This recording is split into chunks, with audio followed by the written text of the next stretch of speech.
Telling people that you study insurance is not a good way to start a conversation.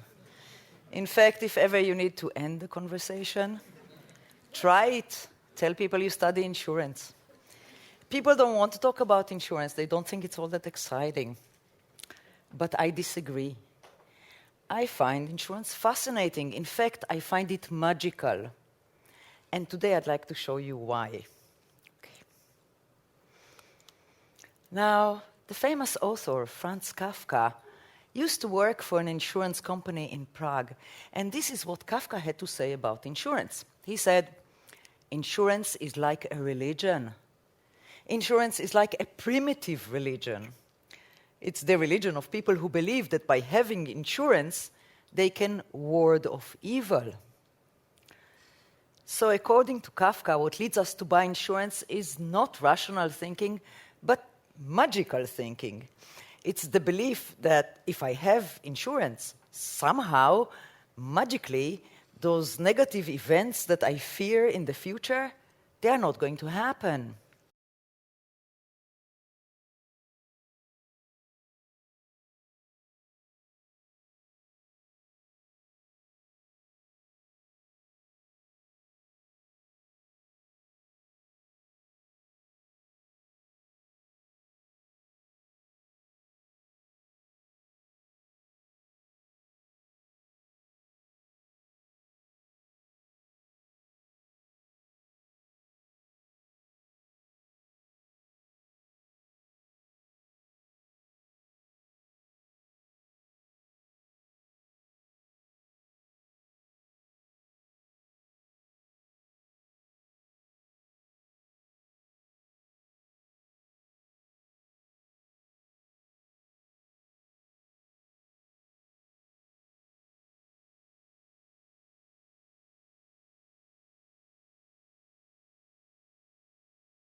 To understand what extinct animals such as dinosaurs ate, we can compare their tooth types to the range of tooth types that we see with modern animals, such as carnivorous and herbivorous animals.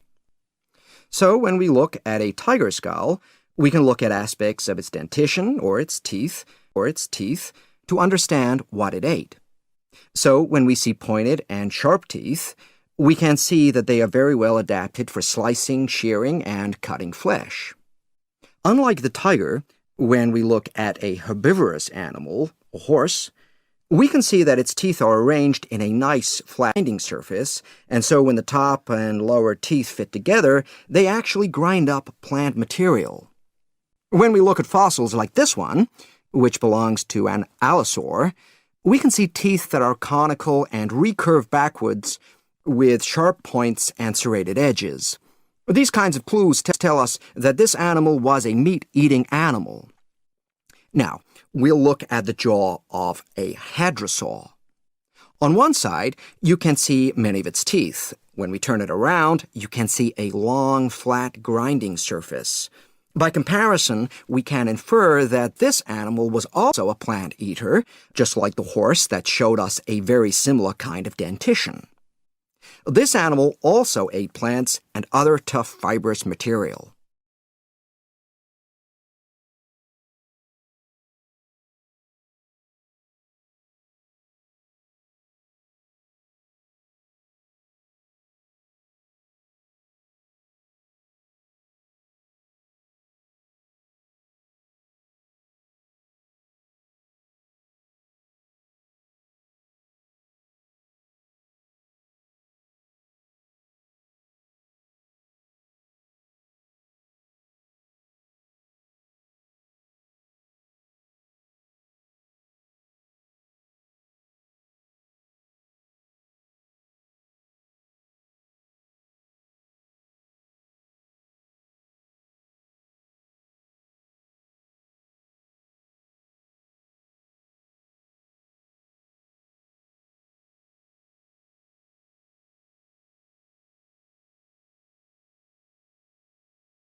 Teachers say the digital age has had a good influence, and a not-so-good influence, on this generation of American teenagers. More than 2,000 middle and high school teachers took an online survey.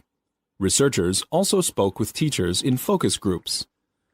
3/4 of the teachers said the internet and digital search tools have had a positive effect on their students' research habits and skills.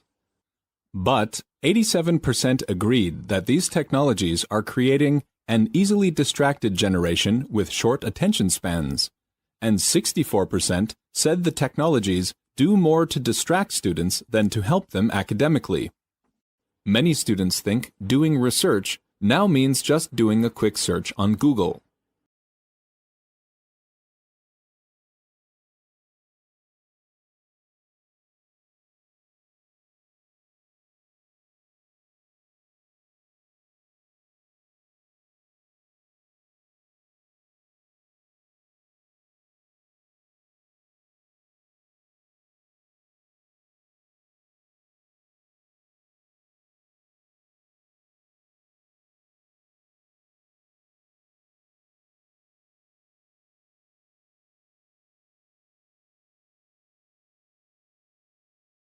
In some ways, mental development is related to social development in school-aged children. Between the ages of 6 and 12, children move from being able to think only on a concrete level, that is, about real objects they can touch, to being capable of abstract thought. In their social development, children gradually acquire interpersonal reasoning skills. They learn to understand the feelings of other people, and also learn that a person's actions or words don't always reflect their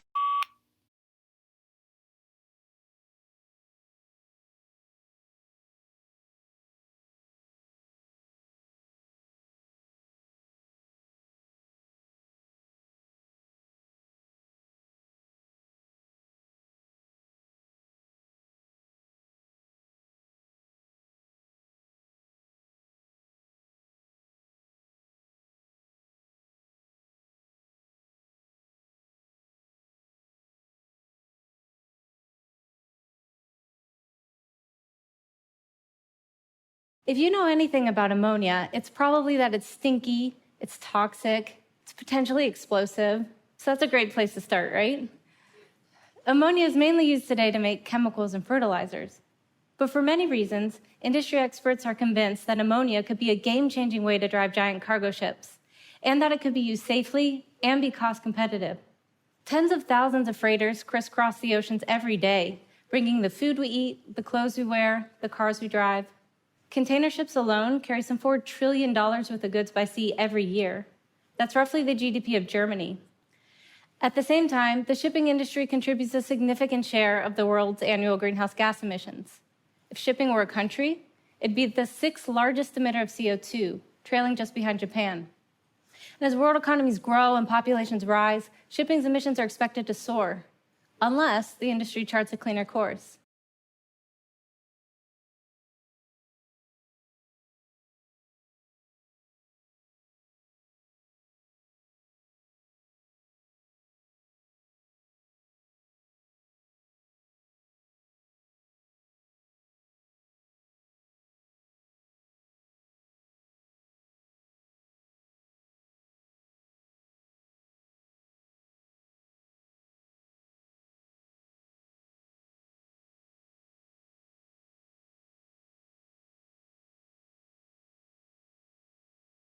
Now, the global definition of net zero is pretty simple. All of the carbon that humans put into the atmosphere, humans must take out. That sounds super simple. As we all know, it's turning out to be extremely difficult to do. But that's especially so if you have not ensured alignment between individual, organizational, and global definitions of net zero. And I want to talk just really quickly about what I mean by that, and to use an example to do so. Let's pretend that you want to go on vacation. A vacation that's going to require transportation, food, and lodging, all activities that will emit, let's say, 3 tons of carbon into the atmosphere. But you want your trip to be net zero. Well, today you really have 3 options. You could, of course, simply decide not to go, in which case your trip wouldn't be net zero, it would be absolute zero. Or you could decide to continue on with your trip, but in this case, pay somebody on your behalf to not emit 3 tons of carbon that they otherwise would have. Now, in accounting parlance, this is what's called an avoided emissions offset.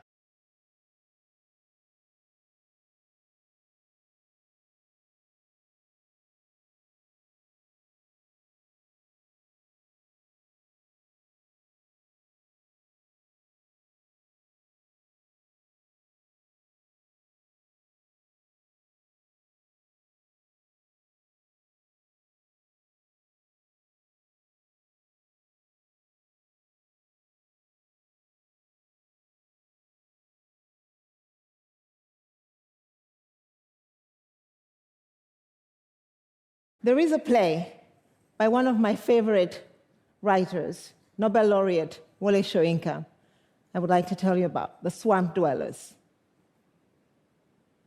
The Swamp Dwellers are about a blind beggar who attempts to buy a piece of swampland because he believes that the swamps will provide him with a better livelihood. However, the villagers in that swamp believe that deep in the forest of the swamp lies a deity whose job is to protect them from all misfortune. There is another swamp that protects us from misfortune and holds the promise of humanity's survival. Those are the pitlands of the Congo Basin. The pitlands of the Congo Basin are a lush, vast expanse of weeds, shrubs, and trees that absorb carbon from the atmosphere. They span 145,000 kilometers. The pit formations began 10,000 years ago when man moved from hunter-gatherer to farmer. Nature, I guess, figured I better start protecting myself.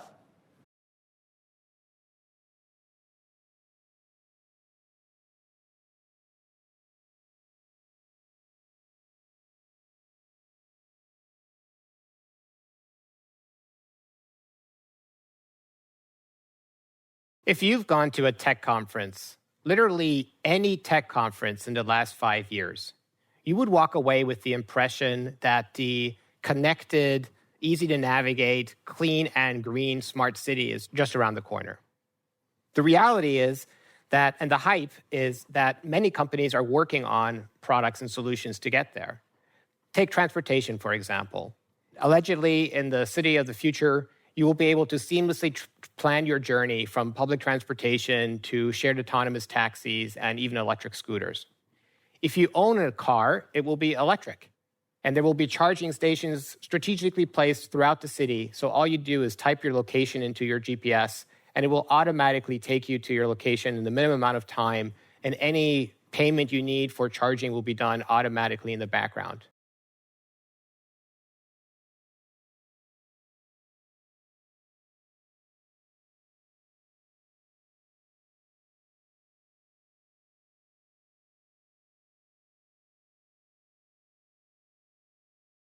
Readjusting to life in your own country after living abroad for some time is a little like recovering from jet lag after a long flight across several time zones. It takes time. And research indicates that after 9 years of living in a foreign country, you never really do readjust. Of course, things have changed. Governments have come and gone. What you knew as countryside has become a suburb. New technologies have changed the way people go about their daily lives, and so on. These changes may well have been taking place in your adopted country, but they were happening while you were there, so you could adapt as you went along. Those are not the main difficulties, however. It is in the smaller, everyday things that you might experience what is known as culture shock, although it's not really a shock, but puzzling all the same. For example, the precise way to behave at a supermarket checkout may have changed, and in ordinary conversation, the frames of reference have changed, and quite often you find that you don't really know what people are talking about, even though they are speaking your native tongue.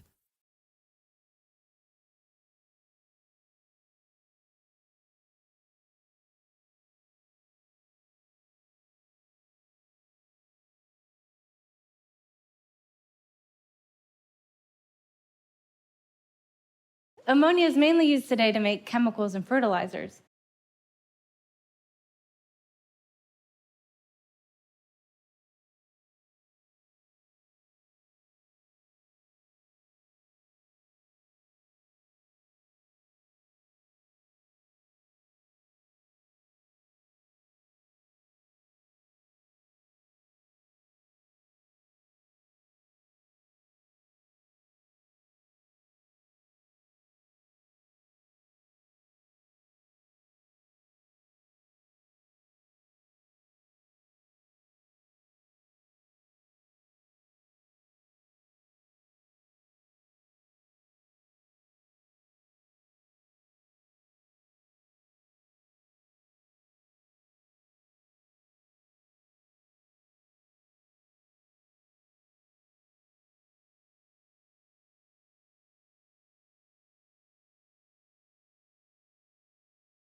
If you own a car, it will be electric, and there will be charging stations strategically placed throughout the city.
all of the carbon that humans put into the atmosphere, humans must take out.